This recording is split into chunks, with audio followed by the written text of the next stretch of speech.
आज की ये कुछ दिलचस्प कहानियां हैं हमारे देश के दूसरे प्रधानमंत्री लाल बहादुर शास्त्री की। इन्हें आप लोग अपनी स्क्रीन पर भी देख रहे होंगे। और हर साल 2 अक्टूबर को लाल बहादुर शास्त्री की जयंती मनाई जाती है। इनका जन्म 2 अक्टूबर 1904 को हुआ था। 11 जनवरी 1966 में इनकी डेथ हो गई थी। हमारे देश के तीसरे केंद्रीय रेल मंत्री भी रहे, छठवें केंद्रीय गृह मंत्री के रूप में भी काम किया, तीसरे केंद्रीय विदेश मंत्री के रूप में भी इन्होंने काम किया और भारत के दूसरे प्रधानमंत्री के रूप में भी काम किया। 9 जून 1964 से 11 जनवरी 1966 तक ये प्रधानमंत्री के पद पर रहे हैं। तो बाकी 26 सितंबर 1965 का है। भारत पाकिस्तान युद्ध खत्म हुए अभी 4 दिन हुए थे जब प्रधानमंत्री लाल बहादुर शास्त्री ने दिल्ली के रामलीला मैदान में हजारों लोगों के सामने बोलना शुरू किया। तो वो कुछ ज्यादा ही अच्छे मूड में थे। तालियों की गड़बड़ाहट के बीच शास्त्री ने ऐलान किया कि सदर अयूब ने कहा था कि वो दिल्ली तक चहलकदमी करते हुए पहुंच जाएंगे। वो इतने बड़े आदमी हैं, लहीम सहीम हैं। मैंने सोचा कि उन्हें दिल्ली तक चलने की तकलीफ क्यों दी जाए, हम ही लाहौर की तरफ बढ़कर उनका इस्तकबाल करें। और ये वही शास्त्री थे जिनके 5 फीट 2 इंच के कद और आवाज का अयूब ने 1 साल पहले मजाक उड़ाया था। और अयूब अक्सर लोगों का आकलन उनके आचरण के बजाय उनके बाहरी स्वरूप से किया करते थे। पाकिस्तान में भारत के पूर्व उच्चायुक्त रहे शंकर वाजपेयी ने, जिनकी हाल ही में मृत्यु कुछ समय पहले हुई, उन्होंने बताया था कि अयूब ने सोचना शुरू कर दिया था कि भारत कमजोर है। वो नेहरू के निधन के बाद दिल्ली जाना चाहते थे, लेकिन उन्होंने ये कहकर अपनी दिल्ली यात्रा रद्द कर दी थी कि अब किससे बात करें। शास्त्री ने कहा था, आप मत आइए, हम आएंगे। वो गुटनिरपेक्ष सम्मेलन में भाग लेने काहिरा गए हुए थे। लौटते वक्त वो कुछ घंटों के लिए कराची में रुके। मैं प्रत्यक्षदर्शी था जब शास्त्री को हवाई अड्डे छोड़ने आए अयूब ने अपने साथियों से इशारा करते हुए कहा था कि इनके साथ बात करने में कोई फायदा नहीं है। जब अमेरिकी राष्ट्रपति का न्योता ठुकराया तो शास्त्री के काहिरा जाने से पहले अमेरिकी राजदूत चेस्टर वॉल्स ने उनसे मिलकर अमेरिकी राष्ट्रपति लिंडन जॉनसन का अमेरिका आने का न्योता उन्हें दिया था। लेकिन इससे पहले कि शास्त्री इस बारे में कोई फैसला ले पाते, जॉनसन ने अपना न्योता वापस ले लिया। इसका कारण फील्ड मार्शल अयूब का अमेरिका पर दबाव था। उनका कहना था कि ऐसे समय जब वो भारत के साथ नए समीकरण बनाने की कोशिश कर रहे हैं, अमेरिका को तस्वीर में नहीं आना चाहिए। वरिष्ठ पत्रकार कुलदीप नियल लिखते हैं कि शास्त्री ने इस बेइज्जती के लिए जॉनसन को कभी माफ नहीं किया। और कुछ महीने बाद जब वो कनाडा जा रहे थे तो जॉनसन ने उन्हें बीच में वॉशिंगटन में रोकने का न्योता दिया, लेकिन शास्त्री ने उसे अस्वीकार कर दिया। एक पुकार पर लाखों भारतीयों ने छोड़ा एक वक्त का खाना। सोचिए, इतने हमारे पावरफुल नेता थे। लाल बहादुर शास्त्री के बेटे अनिल शास्त्री याद करते हैं कि 1965 में की लड़ाई के दौरान अमेरिकी राष्ट्रपति लिंडन जॉनसन ने शास्त्री को धमकी दी कि अगर आपने पाकिस्तान के खिलाफ लड़ाई बंद नहीं की तो हम आपको पीएल 480 के तहत जो लाल गेहूं भेजते हैं उसे बंद कर देंगे। उस समय भारत गेहूं के उत्पादन में आत्मनिर्भर नहीं था। शास्त्री को ये बात बहुत चुभी क्योंकि वो स्वाभिमानी व्यक्ति थे और उन्होंने देशवासियों से कहा कि हम हफ्ते में एक वक्त भोजन नहीं करेंगे और उसकी वजह से अमेरिका से आने वाले गेहूं की आपूर्ति हो जाएगी। अनिल शास्त्री कहते हैं, लेकिन इस अपील से पहले उन्होंने मेरी माँ ललिता शास्त्री से कहा कि क्या आप ऐसा कर सकती हैं, आज शाम हमारे यहाँ खाना ना बने। मैं कल देशवासियों से एक वक्त का खाना ना खाने की अपील करने जा रहा हूँ। आप सोचिए कि जो काम देशवासियों से करने की उम्मीद रख रहे हैं वो पहले खुद अपने घर में करने की कोशिश कर रहे हैं कि हमारे बच्चे, हमारी बीवी हमारी बात मानती है, क्या वो एक दिन भूखे रह सकते हैं। उसके बाद देश पर आप देखते हैं वो बातें कहें। मैं देखना चाहता हूं कि मेरे बच्चे भूखे रह सकते हैं या नहीं। जब उन्होंने देख लिया कि हम लोग एक वक्त बिना खाए रह सकते हैं तो उन्होंने देशवासियों से भी ऐसा करने के लिए कहा। जब अखबारों में लिखकर खर्च चलाया तो साल 1963 में कामराज योजना के तहत शास्त्री को नेहरू मंत्रिमंडल से इस्तीफा देना पड़ा। उस समय वो भारत के गृह मंत्री थे। कुलदीप नैयर याद करते हैं कि उस शाम शास्त्री के घर पर गया। पूरे घर में ड्राइंग रूम को छोड़कर हर जगह अंधेरा छाया हुआ था। शास्त्री जी वहां अकेले बैठकर अखबार पढ़ रहे थे। मैंने उनसे पूछा कि बाहर बत्ती क्यों नहीं जल रही है।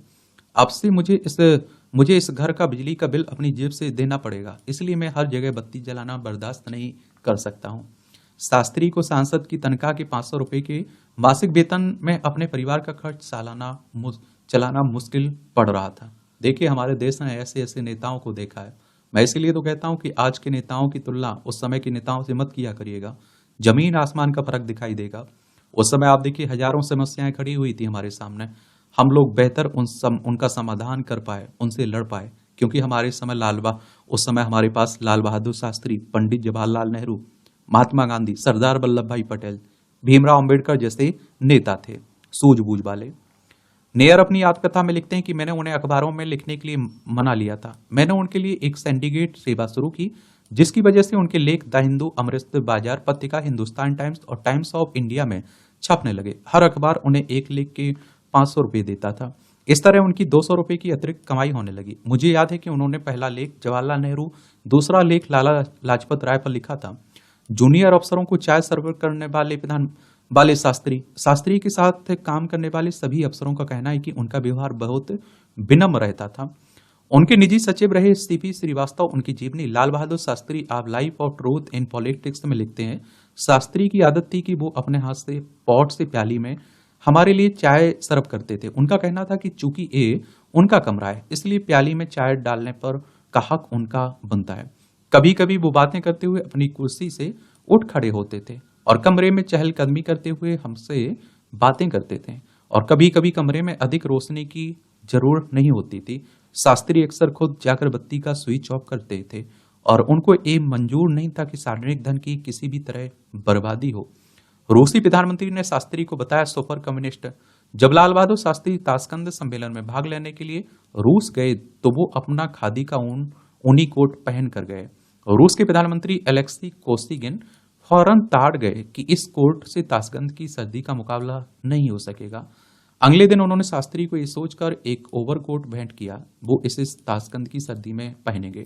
अनिल शास्त्री बताते कि अगले दिन कौशिगिन ने देखा कि शास्त्री फिर वही पुराना खादी का कोट पहने हुए हैं। उन्होंने बहुत झिझकते हुए शास्त्री से पूछा, क्या आपको वो कोट पसंद नहीं आया?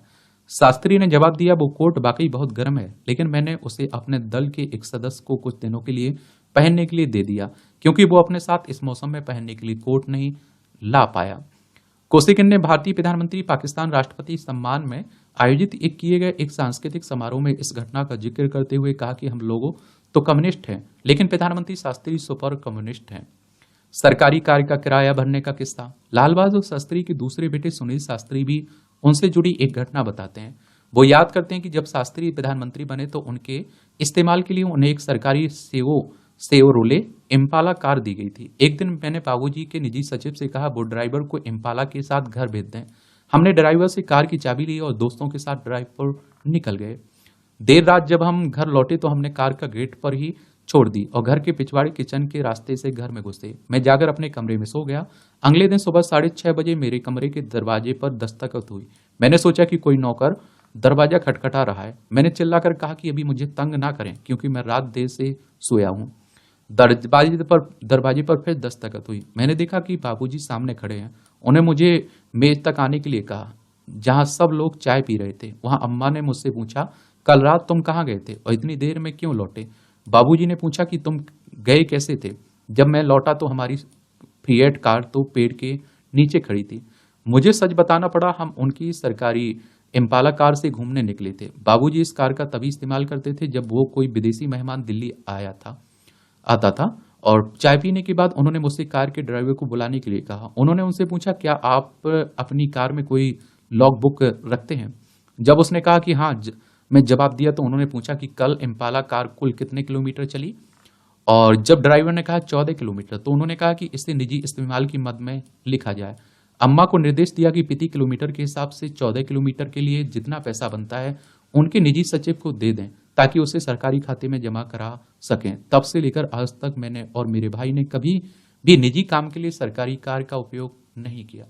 यहाँ आप देखते हैं कि सरकारी कोई भी अधिकारी छोटा सा बन जाता है, एक विधायक, वो आप देखते हैं कि भरपूर सरकार का पैसा उपयोग करता है, उसकी परिवार, उसके बच्चे, बीवी, सबको ही उपयोग करता है।